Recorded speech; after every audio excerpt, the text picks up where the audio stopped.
नित्यात्मविदां प्रदर्शयेडतां भरतामरज्योतिषां लोकानां प्रलयोदयस्थितिविभ्रष्टानेकथाय श्रुतौ वाचं न सदधा त्वनेककिरणस्त्रैलोक्यदीपो रविः क्रूरग्रहैर्सुबलिभिर्विबलैश्च सौम्यैः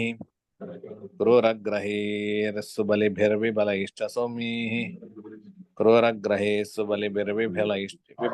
सौम्यैः क्लीबे चतुष्टये गते तदवेक्षणाद्वा क्लीबे चतुष्टये गते तदवेक्षणाद्वा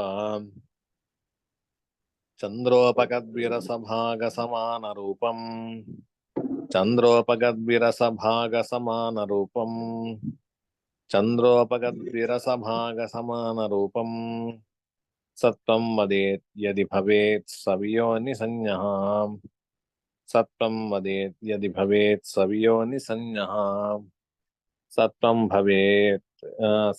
वदेत् यदि भवेत् सवियोनिसंज्ञः। ಈ ಅಧ್ಯಾಯ ವಿಯೋನಿ ಜನ್ಮಾಧ್ಯಾಯ ಅಂತೇಳಿ 3ನೇ ಅಧ್ಯಾಯಕ್ಕೆ ಹೆಸರು.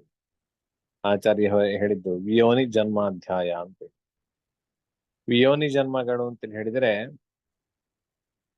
ವಿವಿಧ ಯೋನಿನಾಂ ಜನ್ಮ, ವಿವಿಧವಾಗಿರ್ತಕ್ಕಂತಹ ಯೋನಿಗಳಲ್ಲಿ ಹುಟ್ಟಿರ್ತಕ್ಕಂಥದ್ದು. ಅರ್ಥಾತ್ ತಿರ್ಯಕ್ ಸ್ಥಾವರಾದೀನಾಂ ಜನ್ಮ ಅಂತ ಹೇಳ್ತಾರೆ. ತಿರ್ಯಕ್ ಪ್ರಾಣಿಗಳು, ಸ್ಥಾವರ ಅಂದ್ರೆ ವೃಕ್ಷಾದಿಗಳನ್ನು, ಅಥವಾ ಪ್ರಾಣಿಗಳು ಅಥವಾ ಪಕ್ಷಿಗಳು, ಈ 3 ವಿಷಯಗಳ ಜನ್ಮದ ಕಥೆಯನ್ನು, ಯಾವ ಲಕ್ಷಣದಿಂದಾಗಿ ಈ 3 ವಿಷಯದ ಜನ್ಮಗಳಾಗ್ತದೆ ಅಂತ ಹೇಳುವಂತ ವಿಷಯಗಳನ್ನು ಹೇಳಬೇಕು.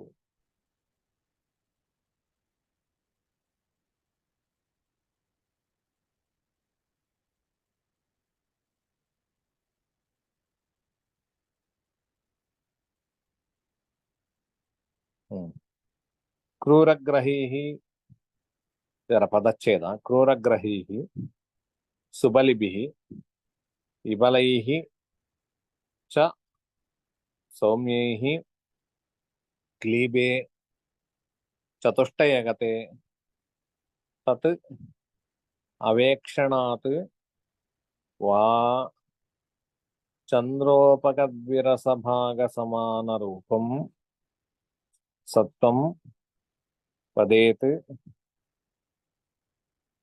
ಯದಿ ಭವೇತ್ ಸಹ ವಿಯೋನಿಸಂಜ್ಞಃ ಎಂಬುದಾಗಿ. ಕ್ರೂರಗ್ರಹೀಃ ಸುಬಲಿಭಿಃ ಅರ್ಥಾತ್ ಕ್ರೂರಗ್ರಹರು. ಕ್ರೂರಗ್ರಹರು ಯಾರೆಲ್ಲ? ರವಿ, ಕುಜ, ಶನಿ, ಹಾಗೆ ರಾಹುಕೇತುಗಳಾಗ್ಲಿ, ಇವರೆಲ್ಲ ಬಲಿಷ್ಠರಾಗಿರತಕ್ಕಂಥದ್ದು. ಹಿಂದೆ ಬಲಾಬಲವನ್ನು ನೋಡುವಂಥದ್ದು ಹಿಂದಿನ ಅಧ್ಯಾಯದಲ್ಲಿ ನಾವು ನೋಡಿದ್ದೇವೆ. ಇವರೆಲ್ಲ ಬಲಿಷ್ಠರಾಗಿರುವಂಥದ್ದು.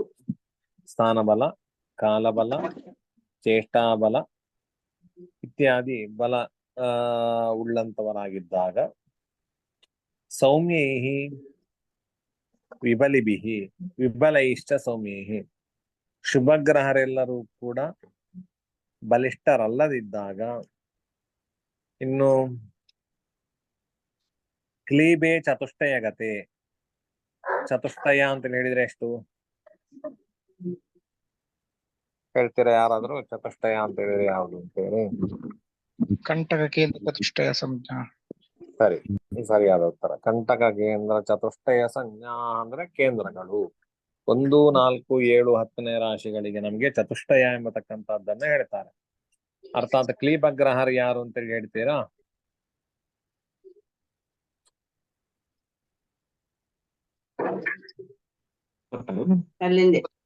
ಬುಧ ಶುಕ್ರ. ಬುಧ ಸೂರ್ಯ ಸುತೋ ನಪುಂಸಕಾಖ್ಯೋ ಶಶಿ ಶುಕ್ರ ಯವತಿ ನರಾಸ್ತು ಶೇಷಾಃ. ಏನದ್ರ ಅರ್ಥ?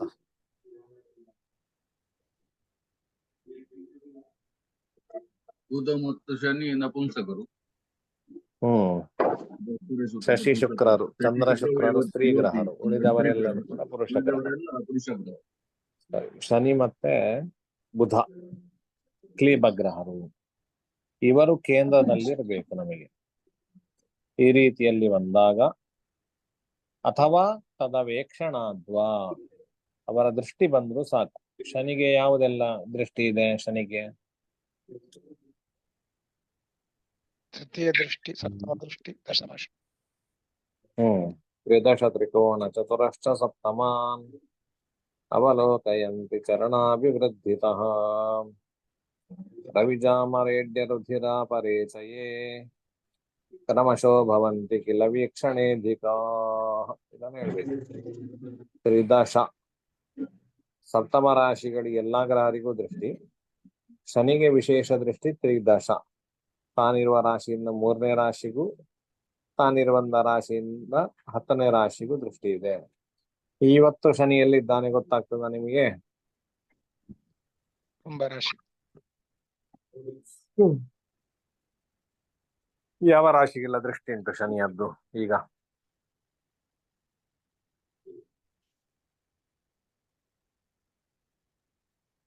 ಕುಂಭದಲ್ಲಿದ್ದಾನೆ.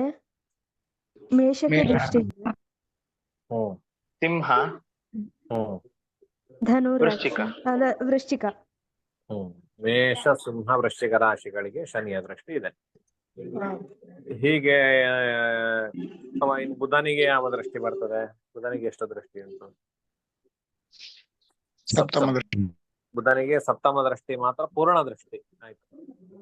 ಈ ಮುಕ್ಕಾಲು ದೃಷ್ಟಿ, ಅರ್ಧ ದೃಷ್ಟಿ, ಕಾಲ ದೃಷ್ಟಿ ಬೇರೆ ರೀತಿಯಲ್ಲಿ ಬರ್ತದೆ.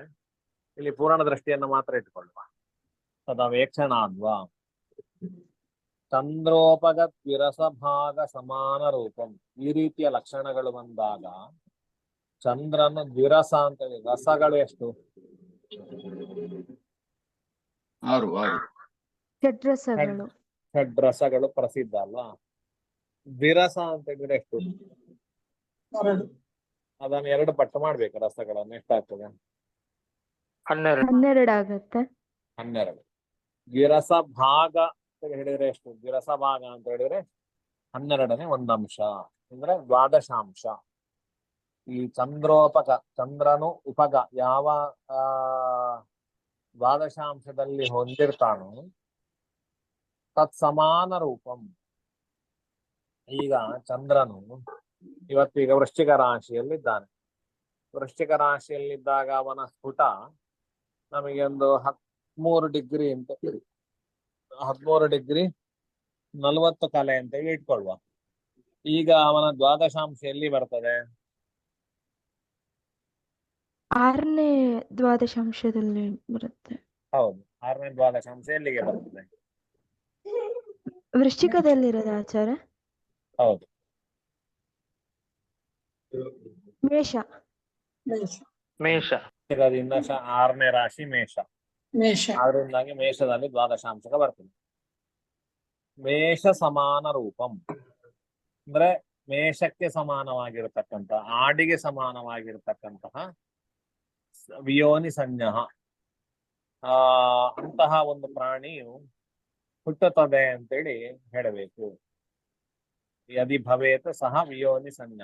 ಈ ರೀತಿಯ ಯೋಗಗಳಿದ್ದಾಗ ನಮಗೆ ಇಂತಹ ಪ್ರಾಣಿಗಳು ಹುಟ್ಟುತ್ತದೆ ಅಂತೇಳಿ ಹೇಳಬೇಕು. ಇನ್ನು ಸ್ವಲ್ಪ ವಿಶೇಷ ವಿಷಯಗಳಿದೆ, ನಾಳೆಯ ಪಾಠದಲ್ಲಿ ತಿಳಿಸ್ತೇನೆ.